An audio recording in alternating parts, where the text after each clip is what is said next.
pessoal, tudo bom? Eu sou a Mel Ferraz e você está no canal Literaturice. Hoje eu vim conversar um pouquinho com vocês sobre o livro Por Aí, escrito pelo Renan Alvarenga. Desde de conversa vocês sabem que eu estou no momento querendo mais ler contos, poemas, crônicas, ensaios, enfim, esses gêneros que a gente não costuma ler tanto. E esse livro aqui foi um presente, assim, vamos dizer, de 2016, porque se trata justamente de poemas, para ser mais exata, 62 poemas, que vão tratar sobre diversos assuntos do nosso cotidiano, mas sobretudo sobre os sentimentos, sobre a vida no geral, de uma forma muito tocante. O Renan, ele escreve muito bem, e o vocabulário que ele insere aqui no livro é muito forte, é muito incomum ali num conjunto. E isso me surpreendeu bastante, porque eu estava esperando algo mais simples e tudo mais, mas na verdade não, o vocabulário aqui é muito diferente, sabe? A gente não tá esperando esse tipo de vocabulário e principalmente essa semântica aqui. O que eu falo da semântica é o campo dos significados, porque você percebe que todos os poemas, quando relidos, e eles necessitam isso, eles demandam isso, você percebe que se consegue tirar um segundo significado, vamos dizer, da leitura. O que você pensou na primeira leitura pode não ser o que você pensa na segunda leitura, e isso é fantástico, sabe? E é isso que é bacana na poesia, porque o lírico, ele vai então entrar em contato com o seu íntimo, com o íntimo do leitor, não necessariamente falar sobre o íntimo do eu lírico e do autor, porque, né, os poemas são publicados para outras pessoas lerem, então você tem que ter essa identificação e trazer aquele contexto para o seu cotidiano, para a sua realidade, e isso realmente acontece. Uma palavra pode ser ligada a diversos sentidos, sabe? Podem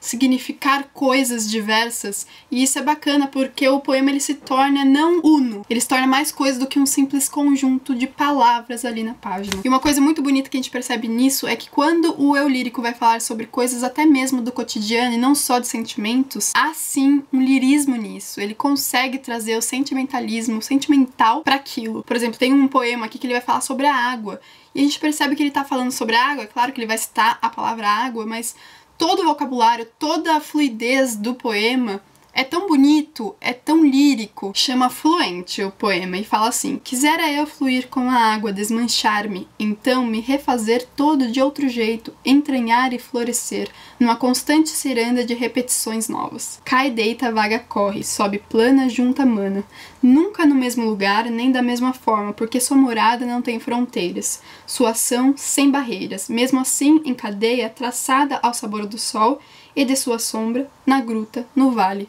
na veia. E olha só, eu não tinha percebido isso na primeira leitura nem na segunda. Nessa terceira leitura que eu tô fazendo aqui com vocês, eu percebi essa última palavra. Ele fala que ela é traçada, então, sua sombra, na gruta, no vale, na veia. Veia. Água na veia.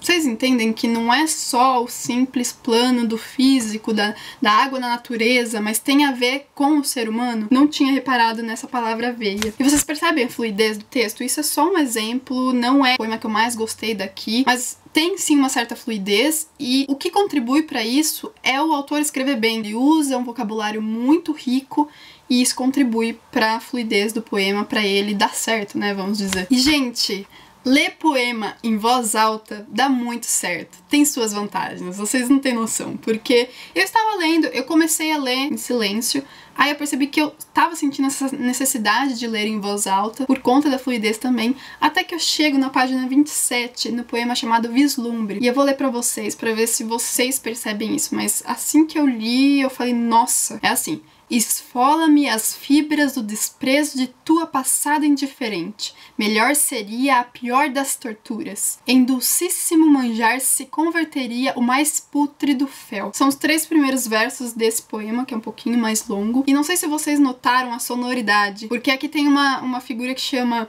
aliteração, que pega sons consonantais para destacar o texto e dar assim mais força a ele. E você percebe isso aqui, porque olha só: esfola-me as fibras do desprezo.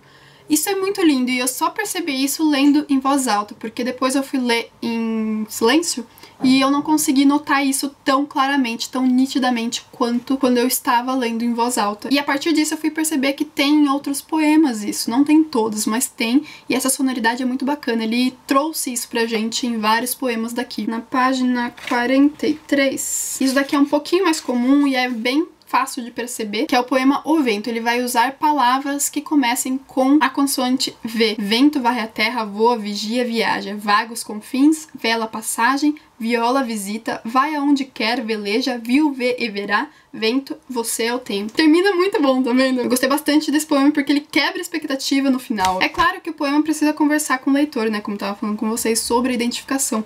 Mas daí eu fui ler um pouquinho sobre o Renan.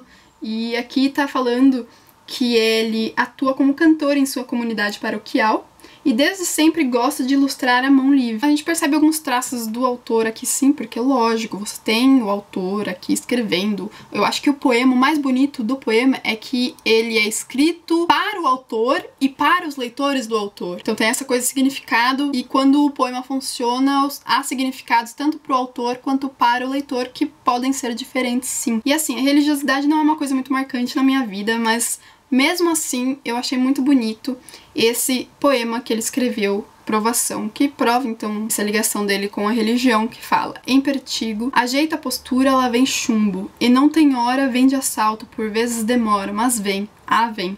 Na morna rotina, vê palco iluminado, é como eu disse, assalta, ela espera, sabe escolher o melhor momento, quando está por um fio, a paciência, a saúde, o amor, a fé. E o poema chama Provação, então ele vai falar tudo isso da provação. Eu tive que retornar pra entender do que ele tava falando, e assim, quando eu entendi, ficou muito bonito. E outra coisa do perfil do autor é que no meio, assim, você tá lendo os poemas, de repente aparece essa ilustração aqui muito bonita, e que depois eu fui ver que tá escrito aqui Renan, tá assinado, então ele também ilustra e colocou uma ilustração aqui no meio do livro dele. Gostei bastante. Bem delicada a ilustração dele. E essa capa, gente, é muito bonita, né? Eu não sei, eu vi algum comentário de alguém dizendo que faz lembrar Borges. E aí eu olhei e falei, putz, não é que é verdade? Não faz? Não sei se vocês leram o conto A Biblioteca de Babel, do Borges, mas me fez lembrar bastante do conto. Parece a biblioteca, né? O caminho bem infinito, digamos, e é muito bonito. E geralmente é o último poema que dá nome ao livro, mas na verdade aqui é um poema que tá no meio, que se chama, olha, justamente Por Aí. E é aí que a gente entende um pouquinho do porquê dele ter dado esse nome ao livro. É como se resumisse os assuntos, a temática de todo o livro. E tá, um livro que tem 71 páginas, então é bem curtinho. Os poemas, eles não passam de uma página, então também são curtos. E a gente pensa, legal, né? Vou ler aos poucos, porque é gostoso você ler poemas aos poucos, né? Durante a sua semana, aí pra esparecer um pouco. Aí você fala, vou ler aos poucos, mas você não consegue ler isso aos poucos. São poemas muito bons mesmo. Eu fiquei muito presa ao livro, realmente. A única coisa é que